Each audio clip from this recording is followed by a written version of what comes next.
The AB seaman Silver Linde was interviewed 8 times by the police and members of the Joint Accident Investigation Commission. The 5th episode of the TV series Estonia is based on Silver Linde's testimonies.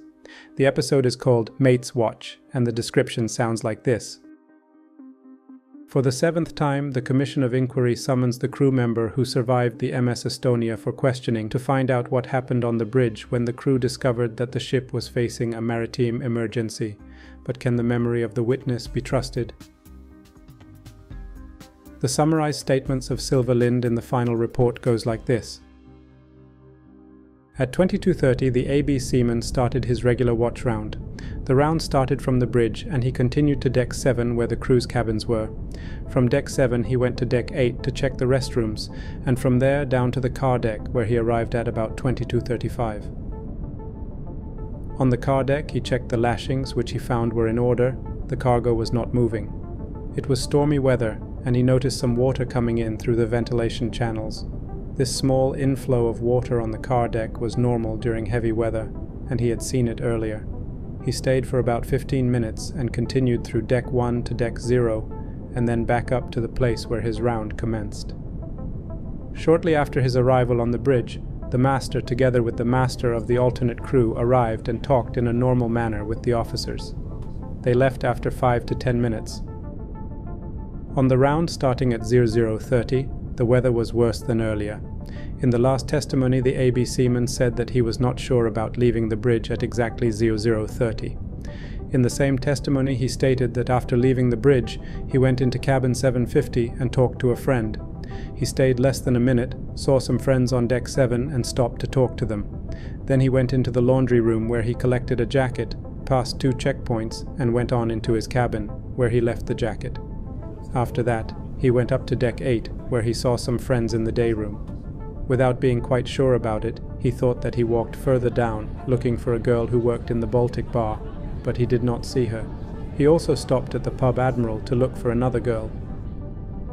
While he was on the car deck, the ship was moving so heavily in all directions that it was difficult to walk, and he had to support himself against the bulkheads.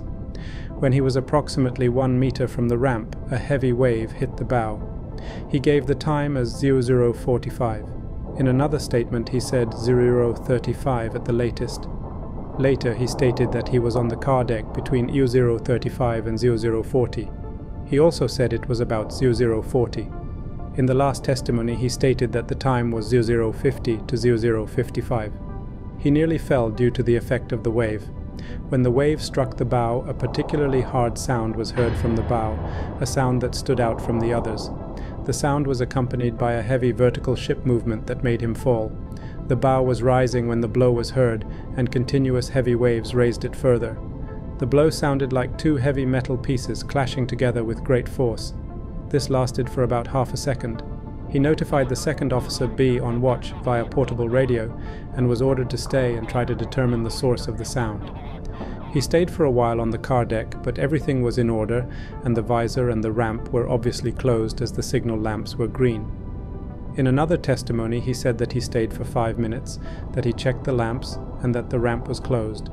In yet another testimony he stated that he opened a locker to see the lamps, which were green, and that he asked for permission to leave the car deck. On his round upwards he passed the Baltic bar. He caught up with the master and entered the bridge just behind him at about 00:58. The watch changed at this time. The master noted that the ship was rolling heavily and that they were behind schedule in spite of having all engines running. He also said that the master said they were 1 hour behind schedule. In other testimonies, the AB seaman said that he came to the bridge at 1 o'clock, that he could see the top of the jack pole indicating that the visor was there, that the master arrived after him, and that the second officer A and the fourth officer were on watch.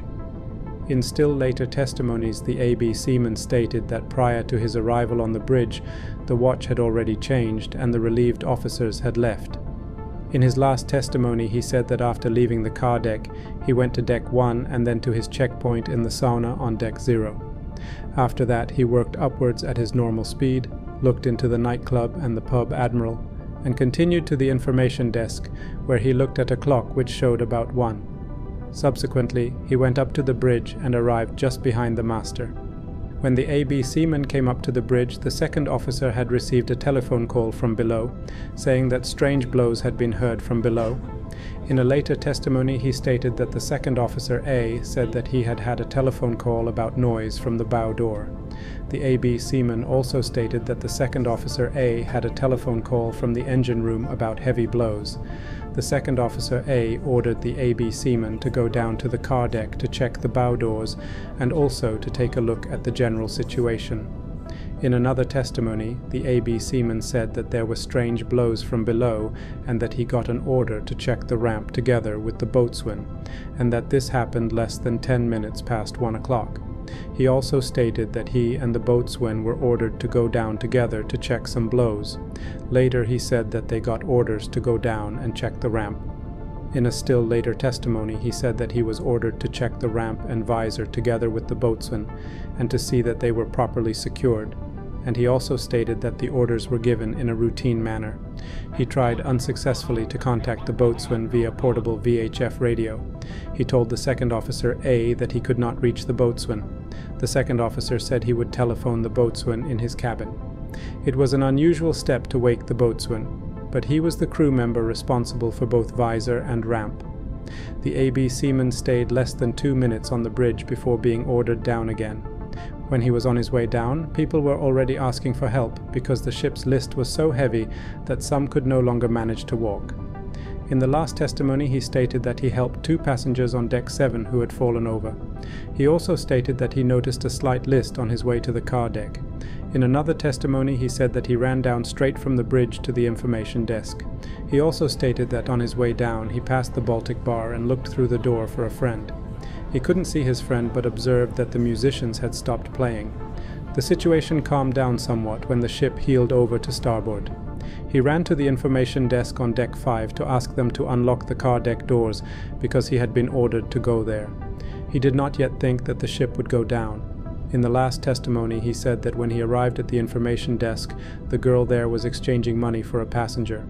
The AB seaman had to wait for a couple of minutes. While he was waiting, the ship heeled over so much that all objects fell. He continued down to deck 4 where the staircase was full of people, and he realized that the situation had become serious. The list was now around 25 to 30 degrees. He ran to deck 7 and tried to reach the outer deck but fell. Lying on the deck, he reported to the officer on watch over his portable radio that people were screaming in panic, saying that deck 1 is underwater.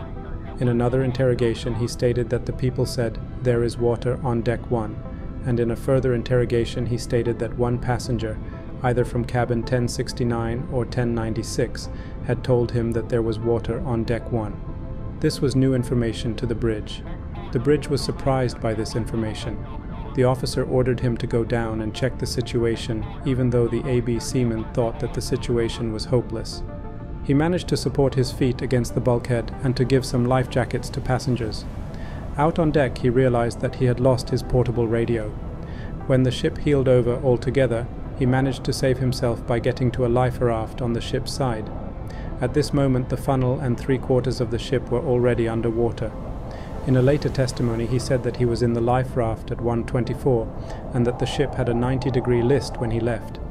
In the last testimony, he said that he looked at his watch several times after midnight because he was instructed to do so while on duty. At 1:25, the ship's bottom was upwards, and he was floating on a raft. When the AB seaman slid into the water, he lost contact with one of his friends. He fell into the sea from the raft, but someone pulled him back again. He also managed to pull 2 girls into the raft. When the ship sank, it turned upside down and went down stern first. He noticed that the bow visor was missing.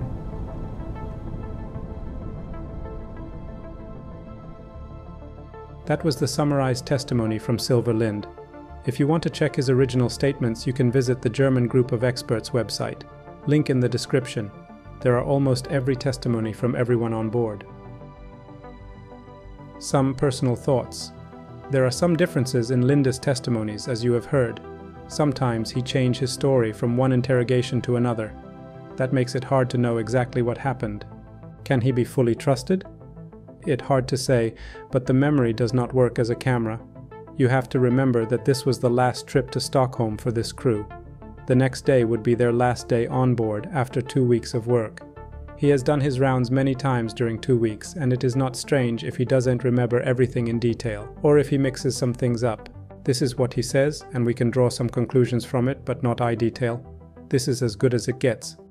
I don't think that he is lying. If someone would have told him what to say, he wouldn't change his story like he did. It would have been better for him to keep his story straight. Thanks for watching. See you in the next video.